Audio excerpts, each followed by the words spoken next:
जणांचे स्वप्न आज पूर्ण झाले आहे. काही जणांचे अजून स्वप्नाचा प्रवास चालू आहे. काही जण पुन्हा एकदा प्रयत्न करण्याच्या तयारीत आहेत. पण behind every NEET score there is a dream. Behind every successful student there are years of hard work. And behind every medical aspirant there is a family that has dreamed along the way with them. मी पण तुमच्यासारखाच एक विद्यार्थी होतो. मलाही डोळ्यासमोर स्वप्न होतं की मी एक डॉक्टर बनायचं आहे. मलाही प्रश्न होते की मी यशस्वी होईल का, मी एक चांगला डॉक्टर बनेल का, माझी निवड होईल का. आणि आज जवळपास 27 वर्ष बालरोग आणि नवजात शिशूंची सेवा केल्यानंतर एक गोष्ट मी तुम्हाला खात्रीलायक सांगू शकतो की एंट्रन्स एक्झामिनेशन ही एक फक्त सुरुवात आहे. Okay, it is only the beginning. खरी परीक्षा ही मेडिकल कॉलेजमध्ये ॲडमिशन मिळाल्यानंतर सुरू होते. परीक्षा कधीच संपत नाही. तुम्ही आज स्पेशली ज्यांचं आज अभिनंदन करायला आपण इथे आलेलो आहोत त्या सर्वांचं मनापासून अभिनंदन आहे. आणि तुम्ही एक आयुष्यातला मोठा टप्पा पार केलेला आहे. तुमच्या मेहनतीचे आणि तुमच्या टीचर्सचे आणि तुमच्या आईवडिलांचे त्यागाचे हे एक यश आहे. आणि देशमुख सर, सोंडगे सर आणि DCBचे सर्व स्टाफ यांची किती कौतुक करावे किंवा कितीही आभार मानावे हे एवढं कमीच आहे. आणि त्यांच्यासारखे देशमुख सरांना मी ऑलमोस्ट आता जवळपास 5 वर्ष होत आले मी ओळखतो. त्यांचा मुलगा माझा पेशंट आहे. आणि अत्यंत मृदू, संवेदनाशील आणि सगळ्यांच्या भल्यासाठी झटणारे, विद्यार्थ्यांच्या भल्यासाठी झटणारे एक व्यक्तिमत्व तुम्हाला मार्गदर्शक म्हणून लाभले आहे. आय थिंक ही एक मोठी अभिमानाची बाब आहे. आज तुम्हाला डॉक्टर होण्याची संधी मिळत आहे. आणि नीट रँक तुम्हाला मेडिकल कॉलेजमध्ये घेऊन जाईल, त्याचं नॉलेज देईल. परंतु तुम्हाला खरा डॉक्टर बनवेल हे तुमचं कॅरेक्टर, तुमची इंटेग्रिटी आणि तुमची लाईफ लाँग लर्निंग करण्याची जी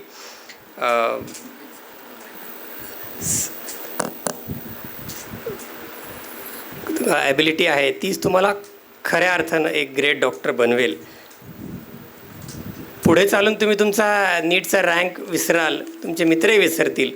पण तुमच्या करिअरमध्ये एखादा दिवस असा नक्कीच येईल की ज्या दिवशी तो पेशंट किंवा त्याचे आईवडील तुमच्याकडे येतील आणि म्हणतील, doctor thank you, you were there when we needed the most. तुम्ही आमच्यासाठी होता जेव्हा आम्हाला तुमची सगळ्यात जास्त गरज होती. थँक्यू. आणि तो क्षण, that moment will mean far more than your NEET rank. पालकांसाठी जे सायलेंट हिरोज आहेत त्यांचंही मी आज अभिनंदन करतो, विशेष अभिनंदन करतो. कारण मुलाने अभ्यास केला परंतु आईने त्याच्यासोबत सर्व प्रकारचा साथ दिलेली आहे. आणि परीक्षा हॉलमध्ये मुलगा जरी बसला तरी बाहेर बसून विद्यार्थ्यांनी वडिलांनी त्याच्या भविष्याचा विचार केलेला आहे. पालकांनी देखील खूप त्याग केलेला आहे, आपल्या इच्छा बाजूला ठेवलेल्या आहेत, हे आपण ऐकलंच. आर्थिक नियोजनही केलं, मुलांना मानसिक आधारही दिला. आणि अनेकदा त्यांनी चिंताग्रस्त असूनही स्वतःच्या चेहऱ्यावरती दिसू दिली नाही ती. So parents, today is your day. आज तुमचा दिवस आहे.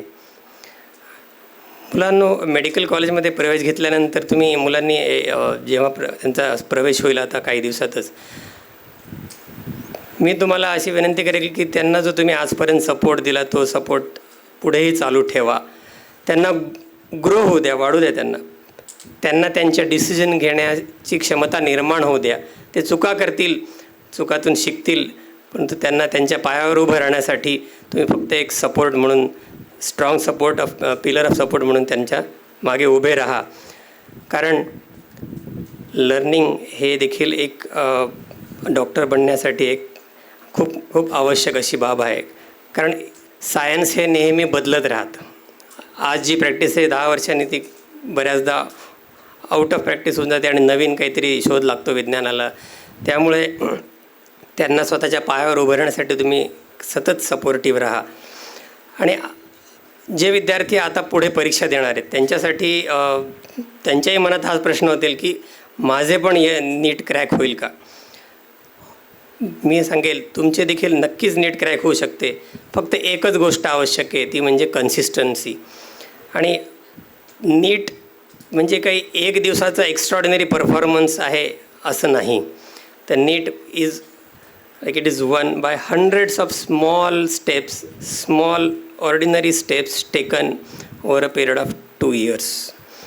दररोज थोडा अभ्यास, दररोज थोडी रिव्हिजन, दररोज MCQ सॉल्व करणे, दररोज रेग्युलरली मॉक टेस्ट देणे, चुका झालेल्या लिहून त्या दुरुस्त करून त्या परत होऊ न देणे, हे खूप खूप महत्त्वाचे आहे.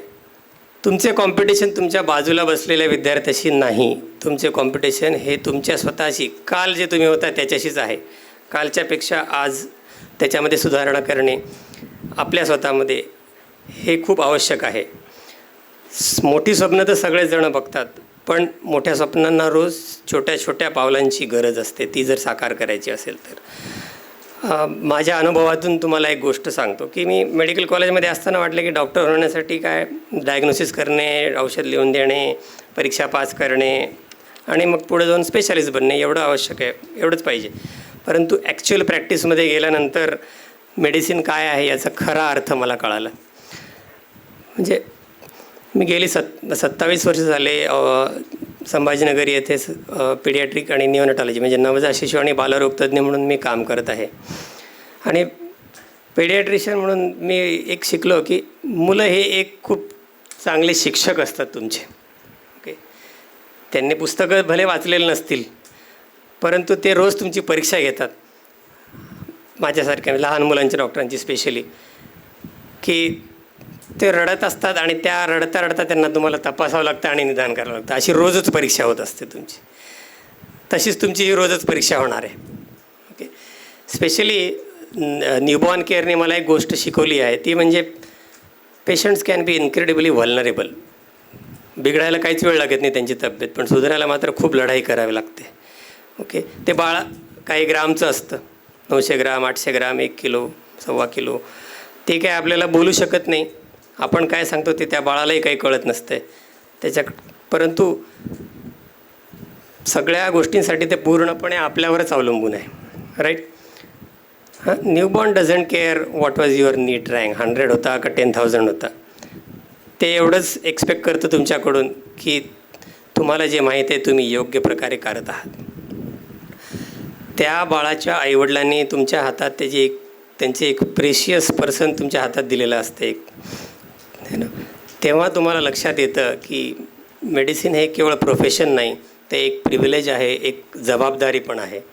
ओके, माझ्या करिअरमध्ये मला अनेक प्रकारचे रेकग्निशन जरूर मिळाले, अकॅडमिक ऑपॉर्च्युनिटी पण मिळाल्या, पण खरं सांगायचं म्हणजे डॉक्टर म्हणून सर्वात मोठे रिवॉर्ड हे वेगळेच असते. ओके, म्हणजे जेव्हा एखादं छोटं बाळ 700-800 ग्रामचं बाळ जे होतं ते आपल्याकडं मोठं होऊन येतं समोर धावत, है ना, त्या क्षणी तुम्हाला कुठले अवॉर्ड, तुमचा नीट रँक किंवा तुमचं क्वालिफिकेशन, डेजिग्नेशन हे काहीच मायने रखत नाही तुमच्यासमोर, है ना. त्याच्यामुळे सर सृजनला बघितल्यावर मला हा अनुभव वारंवार येतो. That is why I tell young doctors. 800 ग्रामचं सृजन होतं आज त्याच्याकडे बघितलं तर तुम्ही विश्वास ठेवणार नाहीत, एवढा मस्ती करतो. So do not measure your career only by degrees, designation or income. Measure it by the number of lives you have touched in your journey towards becoming a doctor. Okay, किती आयुष्यामध्ये आपण चांगला बदल घडवला यावरून तुम्ही तुमचं सक्सेस ठरवा, ना की तुमच्या डिग्री किंवा इन्कम किंवा डेझिग्नेशनवरून. ठीक आहे. हेल्थकेअरमध्ये पुढे जात जात मला हेल्थकेअर क्वालिटी कशी सुधारायची यामध्ये शिक्षण घेण्याची देखील संधी मिळाली. ओके, आणि तिथे मला अजून एक विज्ञानाचा, मेडिसिनचा एक वेगळाच अँगल आणि धडा मिळाला की आपण एका पेशंटसाठी त्याला चांगली ट्रीटमेंट देतो आणि बरं करतो, पण जर आपण हेल्थकेअर ही काही एकट्याने करण्याची गोष्ट नाही ना. हे एक सिस्टीम काम करत असते. ज्या सिस्टीममध्ये तुमचे इन्फ्रास्ट्रक्चर आहे, इक्विपमेंट आहेत, तुमच्या केअर काळजी घेण्याच्या प्रोसेसेस आहेत, स्टाफ आहे हेल्थकेअरमध्ये, डॉक्टर्स, नर्सेस सगळेच आहेत, आहे की नाही. तर सगळे मिळून एकत्रित काम व्यवस्थित केले तर सिस्टीम चांगले काम करते, तरच रिझल्ट चांगले येतात. फक्त डॉक्टर चांगला असून उपयोग नाही, किंवा फक्त स्टाफ चांगला असून उपयोग नाही, किंवा फक्त औषधी चांगली असून उपयोग नाही. तर आपण हेल्थकेअर सिस्टीमला जर इम्प्रूव्ह करायचं विचार केला तर आपण 1-2 नाही तर आपण हजारो पेशंट्सला त्याचा फायदा देऊ शकतो. या गोष्टीचा एक विचार करा. एक चांगला प्रोटोकॉल असेल, एक सेफर प्रोसेस असेल, एक बेटर हँडओव्हर असेल, जे हेल्थकेअरमध्ये खूप महत्त्वाचं आहे, की पुढच्या येणाऱ्या 24 तास आहे ना सेवा, 10 ते 6चा कार्यक्रम नाही हा है ना. तर समोरच्याला, दुसऱ्या स्टाफला, दुसऱ्या डॉक्टरला जर तुम्ही हँडओव्हर देता दिवसभराचा किंवा तुमच्या शिफ्टमधला, तर तेही असेल. एखादी इन्फेक्शन प्रिव्हेन्शन, आपण बघतो इन्फेक्शनमुळे खूप पेशंट दगावतात किंवा कॉम्प्लिकेशन्स होतात. परफेक्ट आदराने बघतो. म्हणजे आजच्या काळातले सांगायचे झाले तर डॉक्टर देवी शेट्टी आहे, त्यांनी कार्डियाक केअरमध्ये म्हणजे सगळ्यांना ॲक्सेस व्हावी, सगळ्यांना त्याचा उपयोग घेता यावा, लाभ घेता यावा म्हणून त्यांनी एक हेल्थकेअर डिलिव्हरीबद्दल वेगळाच विचार केला. डॉक्टर अभय बंग आणि राणी बंग यांनी गडचिरोलीमध्ये काम करताना ग्रामीण आणि आदिवासी आरोग्यसेवेचा पूर्ण चेहराच बदलून टाकला.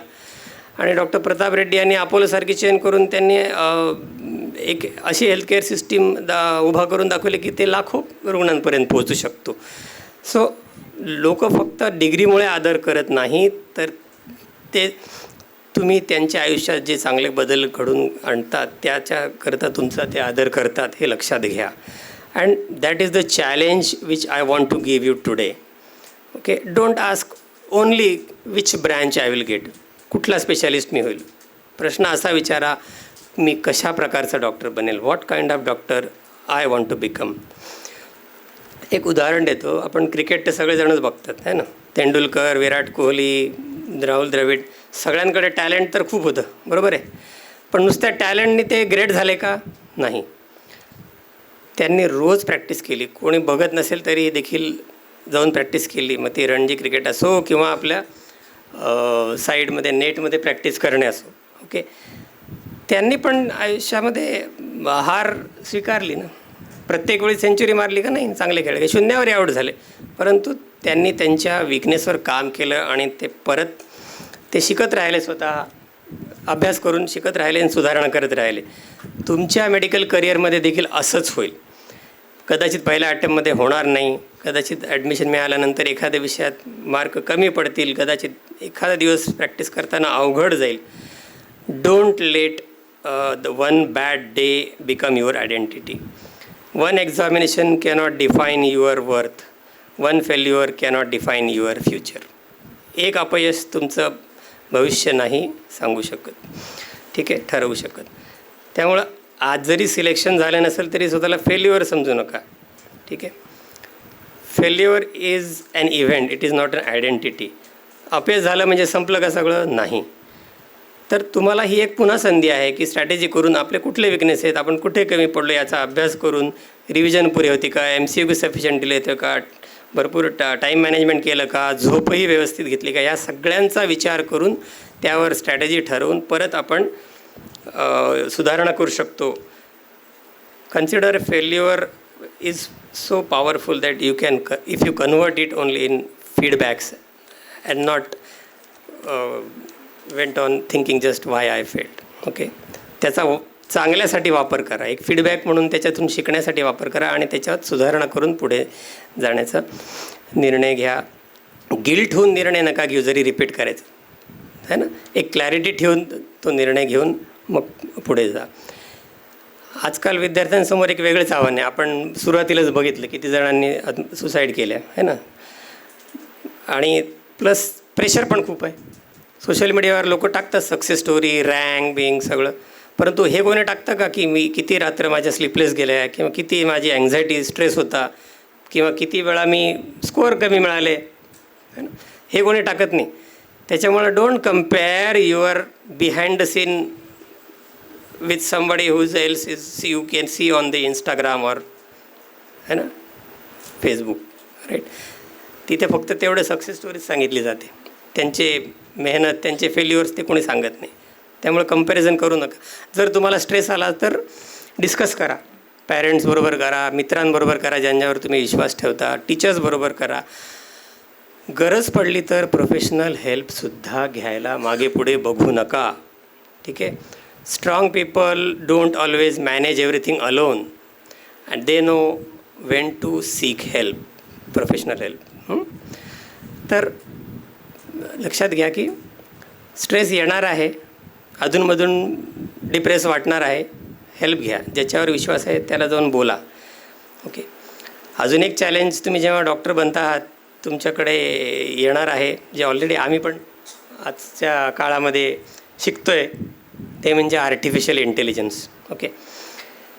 सुरुवातीला मी जेव्हा प्रॅक्टिस करायचो तेव्हा पेशंट यायचे तेव्हा विचारायचे, डॉक्टर तुम्हाला काय वाटतं? आता पेशंट येतात म्हणतात, डॉक्टर मी गुगल केलेलं आहे आणि हे माझं डायग्नोसिस आहे, हे बरोबर आहे का तुम्ही सांगा, है ना. गुगल पेशंट म्हणतो आम्ही त्यांना. ठीक आहे सर, असंच होईल. AI तुम्हाला रिपोर्ट्स पटकन ॲनालाइज करेल, एक्सरे पटकन ॲनालाइज करून देणं हेल्प करेल, क्लिनिकल डिसिजन सपोर्ट्स आजकाल निघाले, त्याच्यामुळे तुमचं काम फास्ट होईल, है ना. ॲक्युरसी पण वाढायची शक्यता आहे. परंतु प्रश्न असा आहे की मग फ्युचर डॉक्टरची व्हॅल्यू राहणार का? हा प्रश्न तर येईलच ना आपल्या मनात. AIच घेऊन जाईल का सगळं? आम्ही डॉक्टर झाल्यावर आम्हाला काही काम राहील की नाही? असं होणार नाही. AI कदाचित एखादा एक्सरे चांगला रीड करेल, ECG व्यवस्थित करेल, पण घाबरलेल्या आईचा हात धरून काळजी करू नको, आम्ही तुमच्या बाळासाठी शक्य ते प्रयत्न करू, हे सगळं टेक्नॉलॉजीपेक्षा वेगळं आहे. हे AI नाही करू शकणार सर, है ना. तुम्ही उद्या ॲप्रन घालाल, फोटोही काढाल, कुटुंबही तुमच्याकडे अभिमानाने बघेल, परंतु त्या ॲप्रनकडे फक्त अचिव्हमेंट म्हणून बघू नका. ती एक जबाबदारी आहे, तो एक सिम्बॉल ऑफ रिस्पॉन्सिबिलिटी आहे, हे लक्षात घ्या. प्रत्येक पेशंटला आपल्या घरचा पेशंट, आपले आईवडील, आपला भाऊ बहीण किंवा आपलं लेकरू या प्रकारे आदर ट्रीटमेंट देता येईल का हे बघा. प्रत्येक पेशंटचे म्हणणे पूर्ण ऐका. श्रीमंत असो गरीब असो यामध्ये फरक न करता त्याला त्याच लेवलची केअर, हायेस्ट लेवलची केअर कशी देता येईल याचा विचार करा. आणि मिस्टेक्स तर होणारच आहेत, सगळ्यांकडून होतात, आमच्याकडून झाल्या होणार आहेत, परंतु मिस्टेकपासून शिका आणि परत होणार नाही याची काळजी घ्या. त्यातून काय शिकता येईल एवढंच बघा. जर तुम्ही या प्रश्नांची उत्तरं जर हो असतील तर तुम्ही खऱ्या अर्थाने डॉक्टर बनण्याच्या मार्गावर आहात. फक्त डिग्री घेऊन डॉक्टर नाही बनत. ओके. जपानीज फिलॉसॉफीमध्ये एक सुंदर शब्द आहे कायझन म्हणून. कायझन म्हणजे कंटिन्युअस इम्प्रूव्हमेंट, रोज सुधारणा करणे, कंटिन्युअस. दररोज जर आपण 1% फक्त सुधारणा केली तर वर्षाच्या शेवटी आपण 37 पटीने चांगले होतो. पण दररोज जर आपण 1% डिट्रॉइट झालं तर वर्षाच्या शेवटी 0 होऊन बसतं, हे लक्षात घ्या. त्यामुळं रोज 1% बेटर होण्याचा आपण प्रयत्न करू. आजचा डॉक्टर कालपेक्षा बरा, आजचे नॉलेज कालपेक्षा थोडे अधिक, आजचे कम्युनिकेशन्स कालपेक्षा थोडे चांगले, आजची एम्पॅथी ही कालच्यापेक्षा थोडी जास्त. एका दिवसात कुठलंच ट्रान्सफॉर्मेशन होत नाही, जादू घडत नाही. ओके. पण छोट्या छोट्या इम्प्रूव्हमेंट जर आपण रोज केला तर त्यामुळे एक्स्ट्रा ऑर्डिनरी करिअर तयार होते, हे लक्षात घ्या. So don't try to become extraordinary overnight, become slightly better every day. तुम्हाला डॉक्टर व्हायचे आहे ही खूप चांगली गोष्ट आहे. ओके. पण मी तुम्हाला एक मोठे स्वप्न पाहायला सांगतो. मला फक्त MBBS किंवा BMS मिळावे एवढेच स्वप्न बघू नका.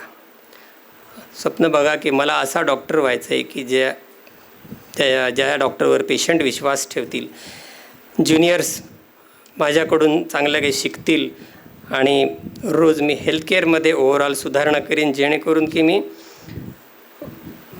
एक सिस्टम जी आहे हेल्थकेअरची ती कशी सुधारण्यासाठी माझं कॉन्ट्रिब्युशन राहील याकडे तुम्ही विचार करा. कारण मार्क्स तुम्हाला कॉलेजमध्ये घेऊन जातील, नॉलेज तुम्हाला कॉम्पिटंट डॉक्टर बनवेल, परंतु माणुसकी तुम्हाला एक ग्रेट डॉक्टर बनवेल, असाधारण डॉक्टर बनवेल.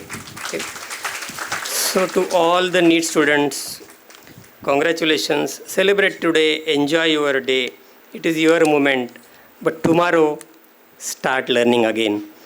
And to those who are preparing the NEET examination, don't give up. तुमची स्टोरी अजून पूर्ण झालेली नाही आहे. तुम्ही कदाचित आज पेज नंबर 1वर असाल, दुसरा विद्यार्थी पेज नंबर 10वर असेल, परंतु तुमचं हे बुक अजून लिहिणं, तुमची स्टोरी लिहिणे अजून चालू आहे. विसरू नका. Keep going, dream big, work hard, but stay humble. Take care of yourself, ask for help when you need it, and never forget the why you have dreamed about becoming a doctor. The why is more important than what and how. Remember always this.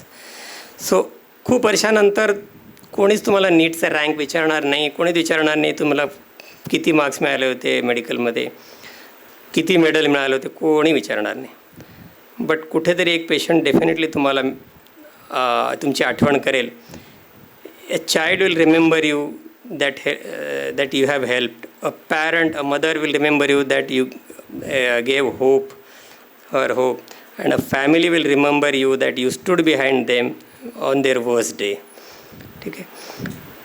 So go ahead. Doctor होणं ही एक चांगली पदवी आहे, पण चांगला doctor होणं ही एक आयुष्यभराची साधना आहे. सो नॉलेजेबल व्हा, स्किल्ड बना, सक्सेसफुल व्हा, पण सगळ्यात त्याच्यापेक्षा जास्त म्हणजे एक चांगला ह्युमन बिईंग होणं, एक चांगला माणूस होण्याचा प्रयत्न करा. बिकॉज बेस्ट डॉक्टर्स फक्त तेच नाही आहेत की ज्यांना खूप जास्त नॉलेज आहे ना, परंतु असे आहेत की जे सगळ्यांची काळजी करतात जास्त, जे कंटिन्युअसली लर्न करतात, स्वतःला अपग्रेड करतात आणि त्यांचा नॉलेजचा उपयोग हे दुसऱ्याच्या आयुष्यात बदल घडवण्यासाठी करतात. So thank you sir for inviting me. Thank you DCB and staff. So, and one day I hope that I will welcome you not merely as a successful student but as my professional colleagues, compassionate doctors and people who will make the Indian healthcare better tomorrow. So thank you. Remember, this is your journey from a NEET aspirant to a healer, not only a doctor. Thank you.